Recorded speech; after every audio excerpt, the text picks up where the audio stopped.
ayo kita lihat kiri kanan dulu, berikan senyum yang terbaik, puji Tuhan. Anda yang di rumah juga ya, memberikan senyum dengan sikap yang baik untuk mengikuti ibadah ini, puji Tuhan. Saudara, saya percaya ada pengalaman yang berbeda pada sore hari ini ketika kita sungguh-sungguh dapat merasakan seperti kita menyentuh sorga ya, menyentuh kehadiran Tuhan. Ini penting saudara untuk hidup kita ya, belajar untuk menikmati sedikit dari sorga mulia. Dan kita percaya bahwa setiap penyembahan dan pujian kita adalah anugerah Tuhan dalam hidup kita pada sore hari ini. Oke, saudara yang kekasih di dalam Tuhan, saya sebelum mulai dengan sharing atau khotbah pada sore hari ini, saya ingin sedikit menginformasikan tentang pelayanan misi kita di tahun 2021, ya. Jadi ada sedikit informasi dari beberapa yang sudah kita kerjakan di misi tahun 2021, ya. Saya tidak tayangkan secara keseluruhan, ya. Hanya ada beberapa yang saya pikir perlu diinformasikan kepada saudara. Ya, ada beberapa yang perlu diinformasikan, perlu kita tahu, puji Tuhan. Dan sebelumnya terima kasih buat supportnya, terima kasih buat doa. Nah, adapun pelayanan misi dari GPD Brisbane dan LG Borgol Coast pada tahun 2021, kita telah mengawali dengan sebuah komitmen untuk bisa membangun sebuah pastori atau rumah gembala, rumah pendeta di Nusa Tenggara Timur, ya. Dan ini adalah rumah pastori yang sebelumnya, ya, yang sebelumnya. Lalu kemudian kita putuskan untuk membangunkan pastori yang baru setelah sebelumnya yang kondisi yang tadi awal tadi. Di situ hanya satu ruangan dan gembala dan beberapa anaknya tinggal di situ. Dan kemudian kami doakan dan kami putuskan dan Tuhan berkenan sehingga kita bisa kemudian menyelesaikan, walaupun bahwa pembangunan pastori ini tidak benar-benar sampai 100%, ya, tapi kita sudah mengerjakan itu semua hampir 100%, ya 95% karena over budget, saudara. Karena over budget, kami kasih target, tapi karena satu situasi tertentu kemudian over budget. Jadi tadi awalnya yang ini yang sudah jadi, ya. Berikan tepuk tangan untuk Tuhan Yesus, masa. Ya. Jadi ini hasilnya, ya. Jadi ada satu rumah pastori yang sudah kita bangun di Pulau Rote, ya. Dan kita ikuti dulu video ucapan terima kasih dari jemaat.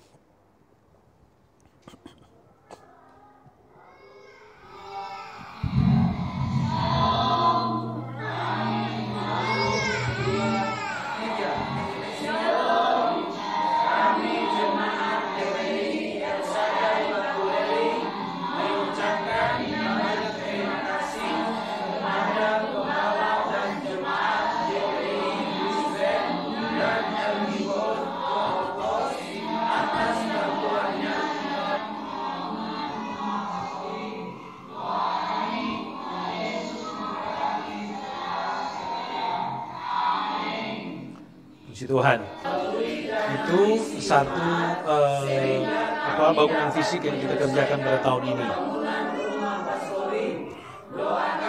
Udah bisa langsung ke ya, oke. Nah, begitu pula ada pelayanan bantuan tunai, ya, di Kalimantan Timur. Ada beberapa hamba Tuhan dan kita ada kurang lebih hampir ya 10-20 pendeta yang kita terus doakan supaya kita bisa support mereka, ya, di Kalimantan Timur.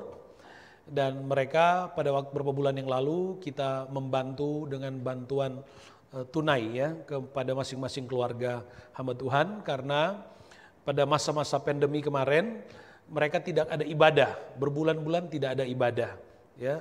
Sedangkan hamba Tuhan mereka hidup dari kehidupan ibadah setiap minggu. Sudah bisa bayangkan kalau mereka nggak ada ibadah. Bahkan sampai sekarang ada beberapa gereja yang belum bisa ibadah. Jadi kita putuskan memberikan bantuan. Dan ini hamba-hamba Tuhan, sebagian, yang karena sebagian nggak datang, jadi harus mereka diantar langsung ke tempatnya. Itu yang pelayanan misi di Kalimantan Timur. Lalu Ada juga pelayanan misi yang kita buat di Sumatera, di Riau. Ya, di Riau ada satu desa dengan pelayanan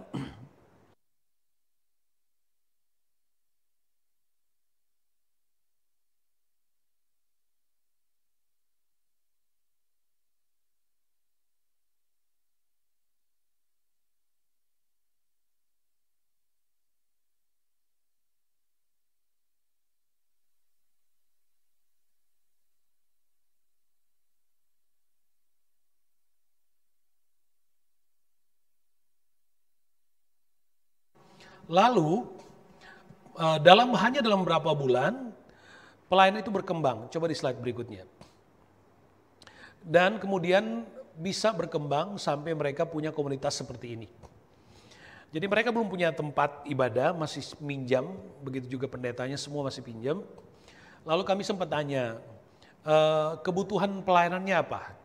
Ya, tentu mereka butuh, tapi karena ini masuk di pedalaman, ya pedalaman. Jadi sekalipun mereka butuh rumah, butuh gereja, tapi kebutuhan yang paling mendesak adalah transportasi, di mana harus pinjam, dan sangat tergantung dari orang lain. Akhirnya dia bilang, Om, kami butuh transport. Akhirnya kemudian kita putuskan, kira-kira 2 minggu yang lalu kita belikan sepeda motor yang baru. Ya, kita belikan sepeda motor yang baru, yang sebelumnya, yang coba slide yang sebelumnya ini. Kita belikan sepeda motor yang baru untuk menopang pekerjaan Tuhan di sidang jemaatnya. Kita dengarkan dulu videonya.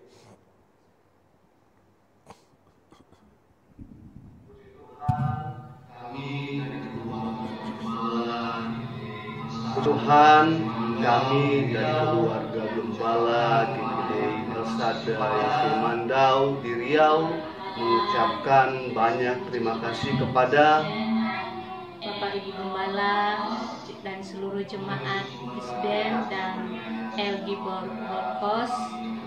Tuhan Yesus memberkati atas pemberian sebuah kendaraan untuk kami pakai dalam pelayanan, dan Tuhan Yesus memberkati buat segala pekerjaan, tugas dan pelayanan, bahkan berkat kesehatan, kekuatan selalu menyertai Bapak Ibu Saudara. Terima kasih. Ada beberapa juga bantuan-bantuan, ada di Sulawesi kita berikan bantuan, tapi karena kita tidak membangun secara keseluruhan, tapi kita cukup berikan bantuan cukup signifikan, tapi saya tidak tayangkan karena nanti dianggap kita bangun semua. Tidak. Jadi ada satu gereja yang kita bantu juga, kemudian ada bantuan-bantuan kecil yang menjadi kebutuhan mendesak dari beberapa hamba Tuhan yang harus kita lakukan. Dan kita bersyukur, ya, saya pribadi bersyukur, hati saya bersuka cita banget, ya, setiap kali kita bisa melakukan itu, dan kita terus doakan. Saya senang sekali sebab Tuhan masih mempercayakan kita Brisbane Gold Coast untuk bisa mengerjakan pelayanan. Terima kasih buat saudara-saudara yang telah terbeban untuk membantu pelayanan misi kita ini, ya, misi pelayanan kita, dan terus berdoa. Tuhan Yesus memberkati. Nah, saudara yang kekasih di dalam Tuhan, penting sekali untuk kita memperhatikan pekerjaan Tuhan. Demikian juga untuk kita yang ada di sini. Beberapa waktu yang lalu saya ngobrol-ngobrol dengan seorang teman, katanya bahwa sekarang ternyata semua pada barang-barang harganya pada naik semua, ya, pada naik semua.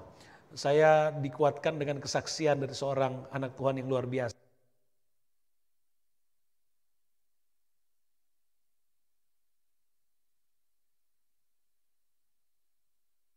Adalah bentuk pelayanan. Jadi jangan lupa itu, ya, persembahan saudara adalah pelayanan saudara. Ibadah Anda harus itu bagian dari ibadah. Itu bagian dari ibadah. Jadi jangan lupa itu, saudara, ya, jangan lupa. Oke, itu yang perlu saya ingatkan kepada semua kita, sebab saya percaya Tuhan sedang memberkati Anda, kecuali sama sekali nggak ada duit lain, ya. Tapi kalau Anda ada, kadang-kadang kita lupa atau apa, tapi ingat bahwa Tuhan sudah memberkati kita. Jangan lupa memberkati pekerjaan Tuhan. Oke, mari saudara kita masuk dalam pelayanan firman Tuhan. Hari ini saya memilih topik saudara yang saya juga sharing di Gold Coast tadi pagi, tentang nikmati kebaikan Tuhan, ya, nikmati kebaikan Tuhan, dan ada subtitlenya situ, dan umatku akan menjadi kenyang dengan kebajikanku, demikianlah firman Tuhan. Mari saudara kita buka di dalam Mazmur pasal yang ke-34 ayat yang ke-9. Mazmur 34 ayat yang ke-9.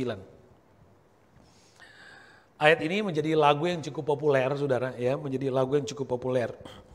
Kecaplah dan lihatlah betapa baiknya Tuhan itu. Oke, saya baca ya. Mazmur 34 ayat 9. Kecaplah dan lihatlah betapa baiknya Tuhan itu. Berbahagialah orang yang berlindung padanya. Kalau bahasa Inggrisnya ayat 8 ya. Saya percaya bahwa semua kita memiliki pengalaman dalam konteks waktu yang berbeda tentang arti dari kebaikan Tuhan. Semua, ya.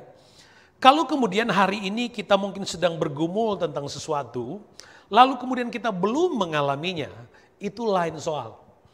Tetapi kepastiannya adalah sepanjang kehidupan kita ada begitu banyak pengalaman yang Tuhan pernah kerjakan dan selalu kerjakan dalam hidup kita, di mana kita kemudian bisa menyadari, wow, Tuhan, Engkau sungguh baik.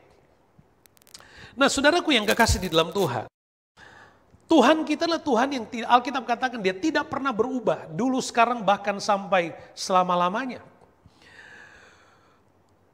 Tuhan yang tidak berubah itu bukan saja pada konteks tertentu dari pelayanan kuasanya atau karakternya, tetapi kebaikan Tuhan pun tidak pernah berubah, dulu, sekarang, sampai selama-lamanya.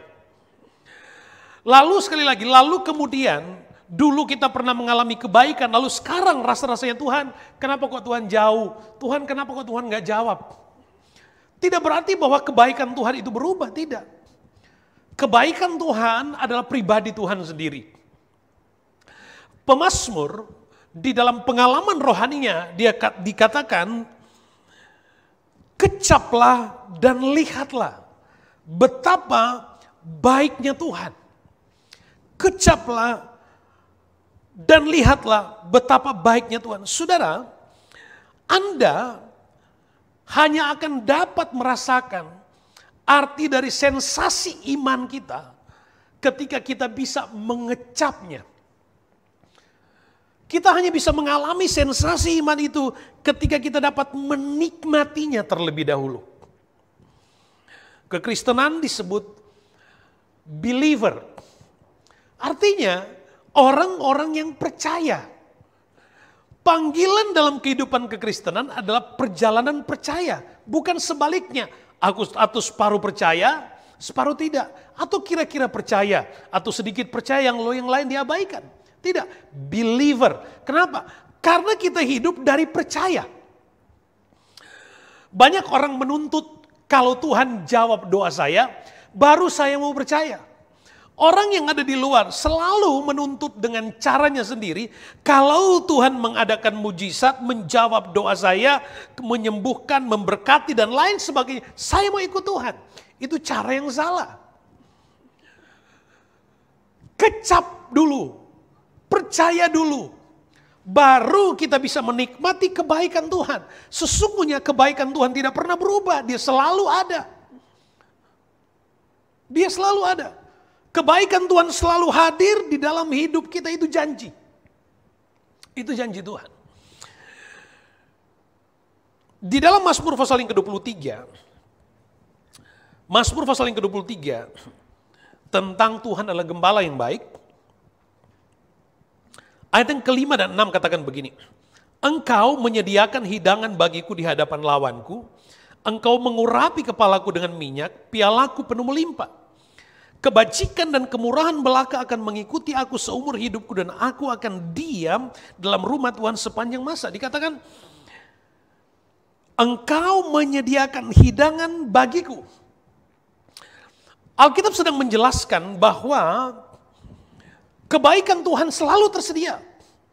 Bahkan pada keadaan di mana kita dihadapkan dengan kesulitan, kesukaran, bahkan musuh sekalipun. Alkitab katakan, selalu tersedia di hadapan kita. Kebaikan Tuhan selalu ada. Cuma mungkin yang menjadi persoalan terbesar di mana kita tidak memiliki keinginan, kemampuan atau sensitivitas untuk bisa taste, mengecap kebaikan Tuhan yang selalu ada dalam hidup kita. Maka saya pribadi percaya bahwa kalau saya ada pada situasi yang sulit sekalipun, maka Allah menyediakan hidangan untuk dinikmati. Dalam keadaan yang sukar sekalipun, kebaikan itu selalu tersedia untuk kita nikmati. Maka sesungguhnya pada situasi yang sebaliknya, apalagi? Mestinya kita bisa selalu sadar bahwa sesungguhnya di hidup saya setiap hari selalu ada cerita tentang kebaikan Tuhan. Selalu ada hidangan tentang kebaikan Tuhan.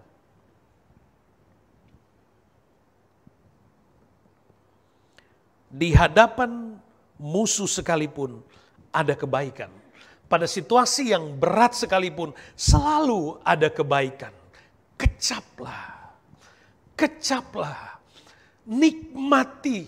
Arti lain dari kata kecaplah di sini adalah minum sampai puas. Itu maksudnya. Minum sampai puas, bukan cuma mencicipi sedikit. Anda tidak akan pernah dapat menikmati kenikmatan dari suatu makanan kalau Anda nggak benar-benar makan. Anda tidak bisa menikmati rasa dari satu minuman yang enak kalau nggak benar-benar minum. Yang dimaksud dengan kecap adalah benar-benar menikmati. Minum sampai puas, baru bisa terasa. Sesuka ada istilah, teman saya punya istilah begini. Teman baik saya punya istilah begini. Ya, berdoa sampai klimaks.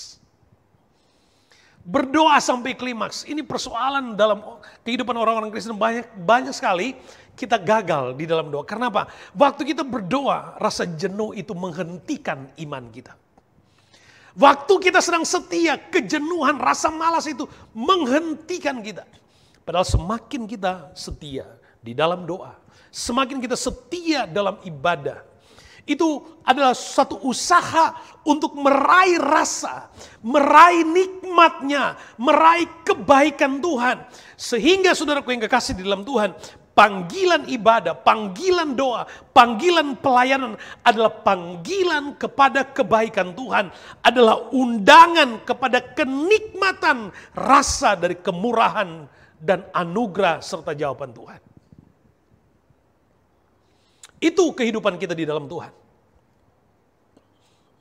Allah memelihara kita. Yeremia pasal 31 ayat 14, saya suka ayat ini. Yeremia 31 ayat 14. Alkitab katakan, aku akan memuaskan jiwa para imam dengan kelimpahan. Dan umatku akan menjadi kenyang dengan kebajikanku, demikianlah firman Tuhan. Saudara, orang yang menjadi kenyang kayak apa saudara? Orang yang menjadi kenyang artinya dia makan sepuasnya, bukan? Ya, makan sepuas sampai benar-benar dia rasa kenyang itu.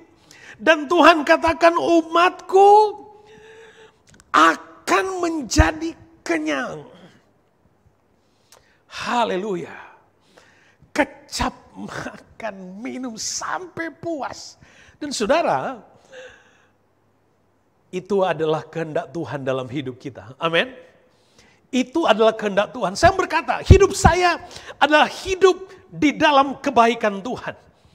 Apapun pandangan saudara tentang kehidupan saya dan pengalaman hidup saya setiap hari, tapi saya mau berkata bahwa saya hidup dan menikmati kebaikan Tuhan setiap hari.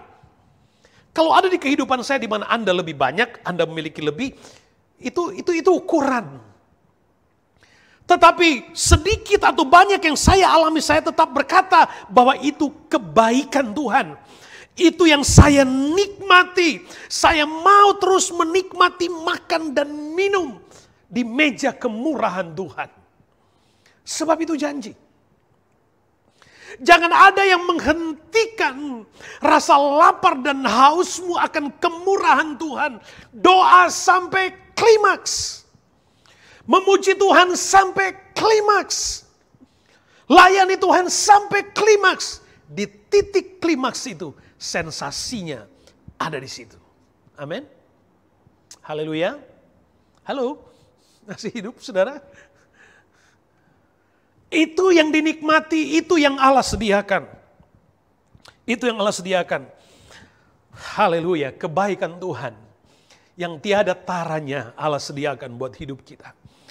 Hidup kita nggak bisa lepas dari kebaikan Tuhan.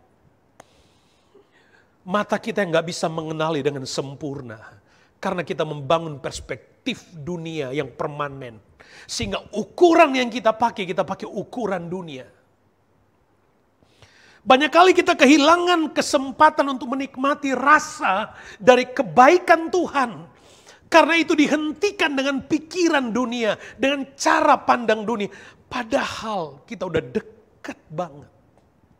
Dekat banget dengan titik klimaks dari sensasi pengalaman rohani ketika mujizat Allah tersedia buat kita.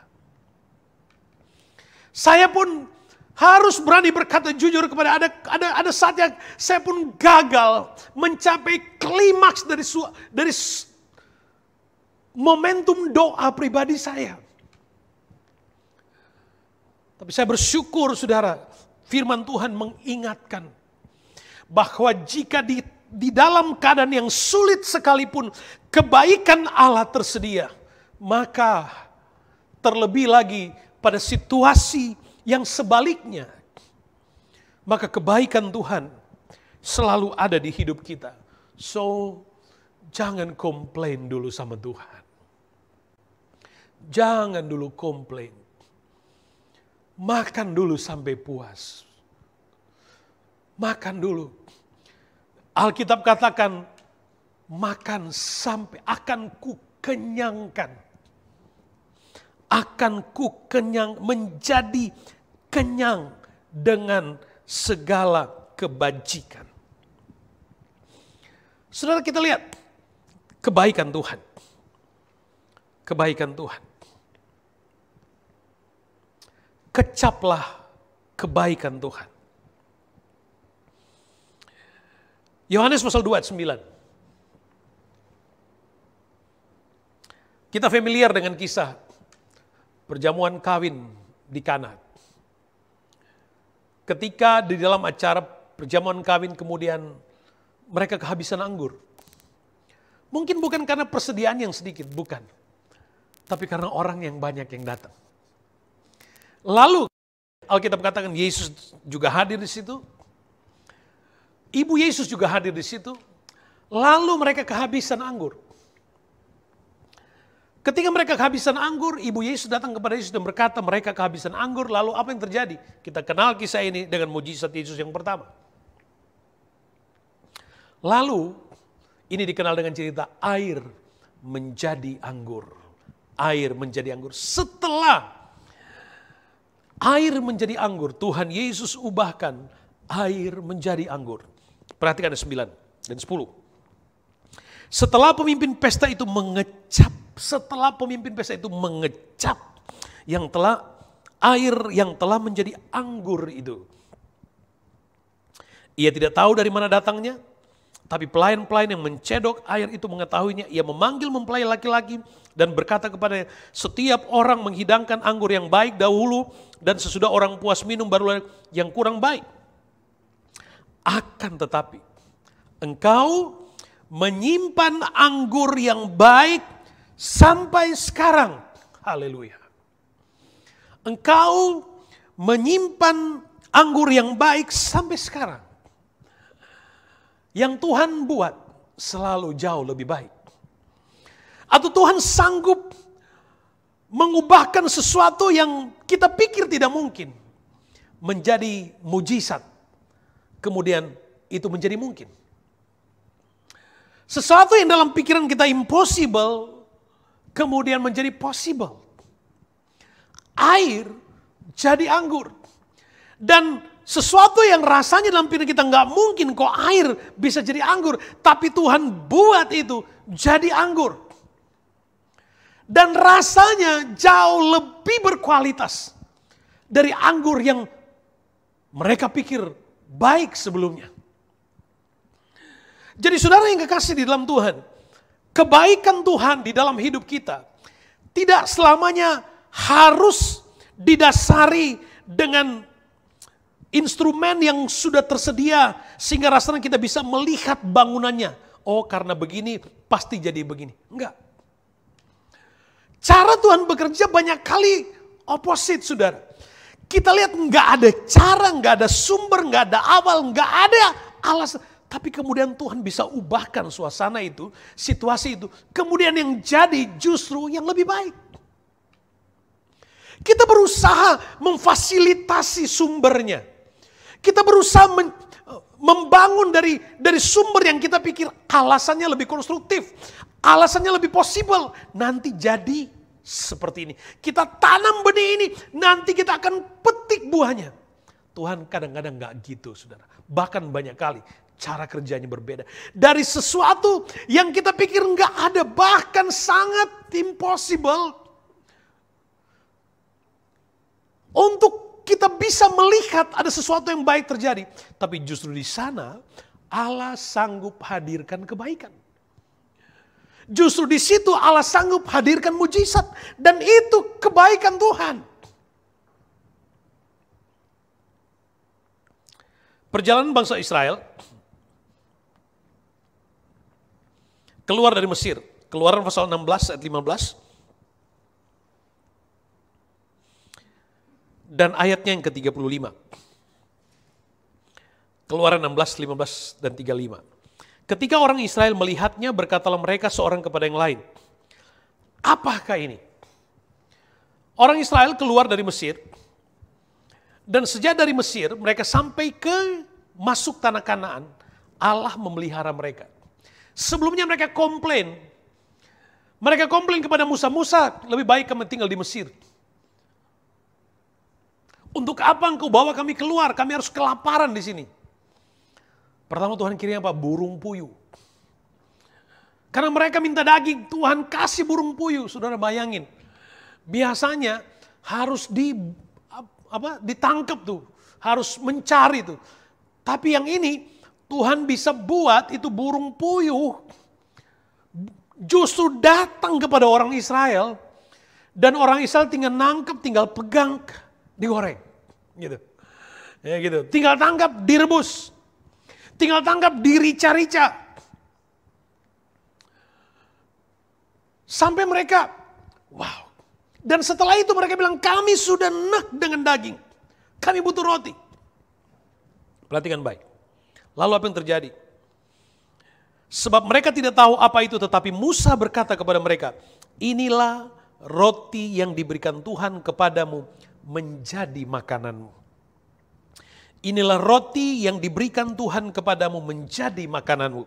Yang 35. Orang Israel makan mana 40 tahun lamanya. Sampai mereka tiba di tanah yang didiami orang. Mereka makan mana sampai tiba di perbatasan tanah Kanaan. 40 tahun mereka makan mana. Dan Alkitab katakan mana itu adalah roti yang dari sorga. Roti yang dari Tuhan. Alkitab tidak mencatat ada special delivery yang kemudian datang kepada orang Israel setiap pagi. No. Alkitab ceritakan setiap pagi itu mana seperti embun pagi datang. Sehingga orang Israel cuma bisa ngumpulin. Cuma bisa ngumpulin makan. Makan. Tuhan perintahkan kamu cukup ambil yang bisa kamu makan hari ini. Ada yang bandel. Dia pikir, wah kesempatan banyak, dia ambil banyak-banyak. Dia pikir buat besok. Tapi begitu dia ambil kebanyakan busuk. Karena Tuhan selalu menyediakan sesuatu yang baru setiap hari. Dan setiap hari ada mana yang baru. 40 tahun orang Israel. Dan ini bicara tentang kebaikan Tuhan sampai di tujuan. Kanaan adalah tujuan. Kebaikan Tuhan di dalam hidup kita tidak hanya tentang kisah Allah menyediakan hidangan di hadapan lawan kita tentang sesuatu yang terbaik dari sesuatu yang sama sekali nggak mungkin bisa jadi menjadi sesuatu yang terbaik, dan bukan hanya tentang itu. Ada jaminan, ada janji Allah. Allah memberikan roti dari sorga. Itu bicara tentang kebaikan Tuhan, bicara tentang firman. Kehidupan yang diberikan oleh Tuhan kepada orang Israel untuk mereka nikmati setiap hari sampai di tujuan. Atau Alkitab ingin berkata kepada kita bahwa kebaikan yang Allah suguhkan buat kita, di mana firman Allah katakan kecap, adalah kebaikan yang tersedia sampai di tujuan hidup kita. Adalah kebaikan yang Allah siapkan, sediakan buat hidup kita setiap hari. Di situasi apapun, Alkitab hanya katakan, Tuhan hanya katakan kecap, kecap, nikmati, makan sampai puas.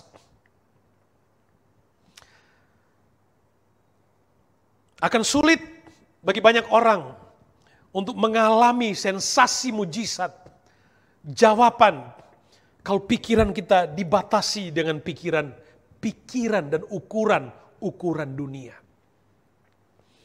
Semakin kita kecap kebaikan Tuhan, semakin terbuka lebar dan besar kita bisa mengalami kesempatan untuk kita masuk di dalam hidangan kemurahan Allah. Di dalam kitab Nubuatin Yehezkiel dijanjikan bagaimana pengalaman rohani di akhir zaman. Orang seperti berenang di dalam pengalaman dengan Roh Kudus. Artinya ada janji kelimpahan. Kelimpahan dalam pengalaman rohani. Kelimpahan dalam pengalaman rohani. Untuk itu Alkitab katakan jelas untuk kita. Saudaraku yang sampai di tujuan cita-citamu. Sampai di tujuan visimu, dengar baik. Kecap kebaikan Tuhan. Sebab itu selalu tersedia untuk hidupmu. Yohanes pasal 7. Yohanes pasal 7 ayat 37, 38. Jadi sebelumnya kita sudah melihat bahwa kebaikan Tuhan akan memberikan, ketika kita mengecap kebaikan Tuhan, maka kebaikan yang dari Tuhan akan memberi kekuatan kepada kita sampai ke tujuan. Yohanes 7 ayat 37, 38. Dan pada hari terakhir, yaitu pada puncak perayaan itu, Yesus berdiri dan berseru, barang siapa haus, baiklah ia datang kepadaku dan minum. Barang siapa percaya kepadaku, seperti yang dikatakan oleh kitab suci, dari dalam hatinya akan mengalir aliran air hidup. Yohanes pasal 4 langsung. Jawab Yesus kepadanya, barang siapa minum air ini akan haus lagi, tapi barang siapa minum air yang kuberikan kepadanya, ia tidak akan haus untuk selama-lamanya. Sebaliknya, air yang akan kuberikan kepadanya akan menjadi mata air di dalam dirinya yang terus-menerus memancar sampai kepada hidup yang kekal. Alkitab katakan, berbahagialah orang yang lapar dan haus akan kebenaran. Bagus. Kalau rasa lapar dan haus itu adalah tentang Tuhan, itu bagus.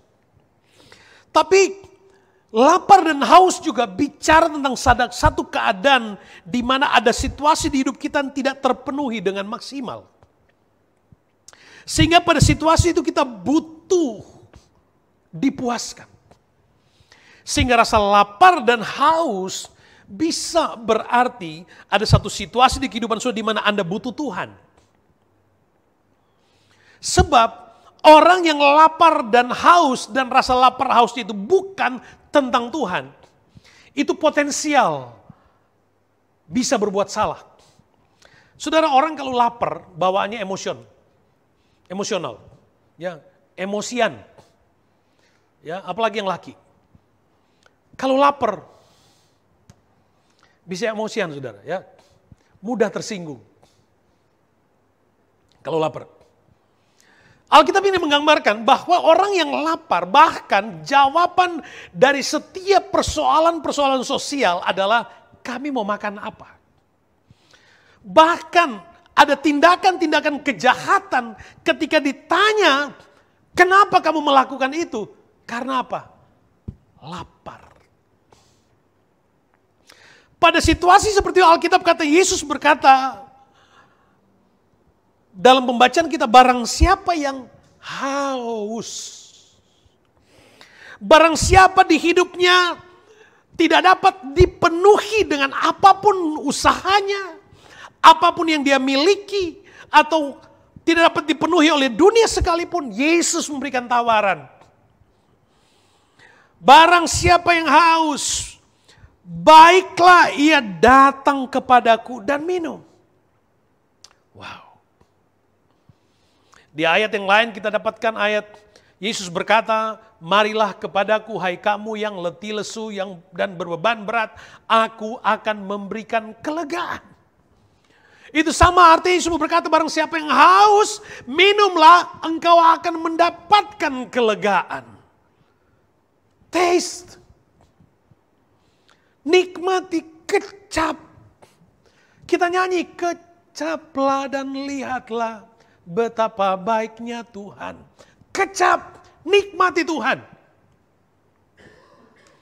Ada lagu, menikmati Tuhan. Wow. Dan saudaraku yang kekasih dalam Tuhan, ternyata ketika Yesus bicara tentang marilah kepadaku hai kamu yang haus. Ketika kita bicara kecap kebaikan Tuhan, ternyata itu tidak hanya berhenti kepada pengalaman spiritual sebagai satu pribadi saja. Tapi Yesus berkata, kalau engkau minum air ini engkau akan haus. Tapi kalau engkau minum air yang kuberikan kepadamu, maka dari dalam dirimu akan menjadi mata air kehidupan. Dan akan mengalir air kehidupan. Untuk siapa? Untuk orang lain. Untuk orang lain. Jadi orang yang mengecap kebaikan Tuhan karena kerinduannya akan Tuhan, dari dalam dirinya akan mengalir aliran air kehidupan. Sehingga orang-orang di sekitarnya, keluarganya, teman-teman dekatnya juga dapat menikmati kehidupan. Itu keistimewaannya. Berkat Tuhan tidak hanya tersedia untukmu sendiri. Berkat Tuhan tersedia untuk keluargamu melalui dirimu. Kecaplah. Orang mungkin berkata, ada orang di luar sana berkata merasa tidak butuh Tuhan. Karena merasa bahwa semua yang dia raih dan miliki itu cukup untuk menjamin kehidupannya. Ada banyak peristiwa yang pernah saya katakan kepada saudara, banyak peristiwa di dunia ini yang kita bisa melihat langsung ketika kekuatan, kemampuan, apa yang dia miliki justru tidak dapat menolongnya sama sekali. Itu yang Yesus katakan, kalau kamu minum air yang dari dunia ini, kamu pasti haus lagi. Kalau kamu hanya mengandalkan dunia ini dan kekuatanmu, kamu pasti haus lagi. Tetapi barang siapa minum air yang aku berikan kepadanya, dia tidak hanya puas menikmati, tapi dari dalam dirinya akan mengalir aliran-aliran air hidup. Nikmati, kecaplah, kecaplah, kecaplah.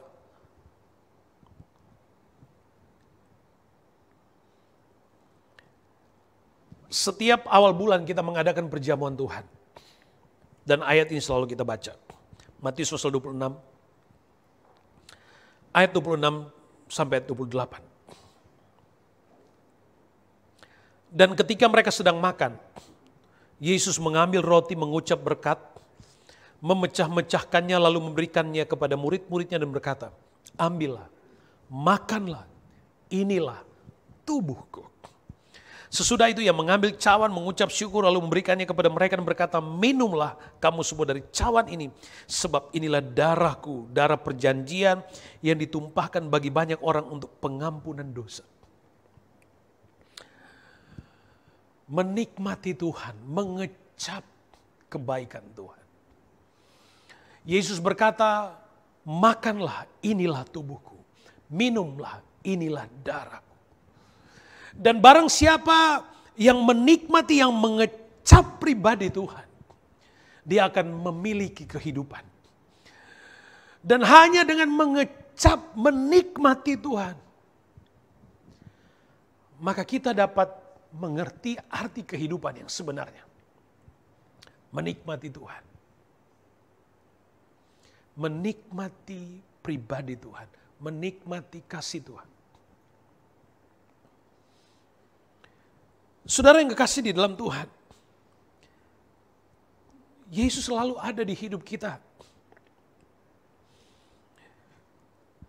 Hanya kerinduan untuk mengecap, keinginan dan keputusan untuk mengecapnya yang membuatnya berbeda. Ibadah, doa, pelayanan, saya katakan tadi adalah panggilan kepada kehidupan untuk menikmati tubuh dan darah Yesus. Untuk mengecap Tuhan. Saya berdoa supaya kita semua, Anda, bahkan Anda yang beribadah bersama dengan kami, dapat memiliki kesadaran yang hidup untuk mengerti bahwa kebaikan Tuhan itu selalu ada. Apapun yang Anda sedang alami dan pikirkan hari ini, bangunkan rohmu, bangunkan imanmu, untuk mengerti bahwa Tuhan sedang berdiri di hadapanmu dan menyajikan kebajikannya. Ia sedang mempersiapkan meja kemurahannya setiap hari, supaya kita bisa taste kemurahan Tuhan. Wahyu pasal yang ketiga ayat yang ke-20 berkata, lihat aku berdiri di muka pintu dan mengetuk. Jikalau ada orang yang mendengar suaraku dan membukakan pintu, aku akan masuk mendapatkannya. Perhatikan baik. Dan aku makan bersama-sama dengan dia dan ia bersama-sama dengan aku. Alkitab ingin menjelaskan bahwa pada waktu Yesus mengetuk pintu, sesungguhnya dia sedang bawa makanan. Dia sedang membawa kebaikannya, kemurahannya. Yesus berkata, barang siapa yang dengar buka pintunya, maka dia akan makan sehidangan. Artinya Yesus yang membawa sajian itu. Bagian kita adalah menikmati, kecaplah. Berdoa sampai klimaks, layani sampai klimaks. Bawa kesetiaanmu sampai klimaks untuk mengalami rasa yang sebenarnya. Mengalami rasa yang sebenarnya. Sensasi imanmu ada pada keimanan yang setia kepada Tuhan. Dan saya percaya di tempat ini Tuhan sedang menyajikan kepada kita. Dan saudara, seperti orang Israel, Tuhan berikan mana setiap hari. Mungkin bagi yang lain berkata, kita nggak doa pun sudah ada kok di situ, karena Tuhan kasih. Saudaraku yang kekasih, tapi mari kita menjadi orang-orang yang berkarakter rohani yang baik. Kalau kita bisa menikmati hidup sampai pada detik ini bukan karena kita hebat. Kalau Anda bisa menikmati apa yang Anda miliki hari ini, itu pun adalah karena kemurahan Tuhan. Karena kebaikan Tuhan. Nikmati Tuhan. Kecaplah dan lihatlah. Kita bangkit berdiri bersama.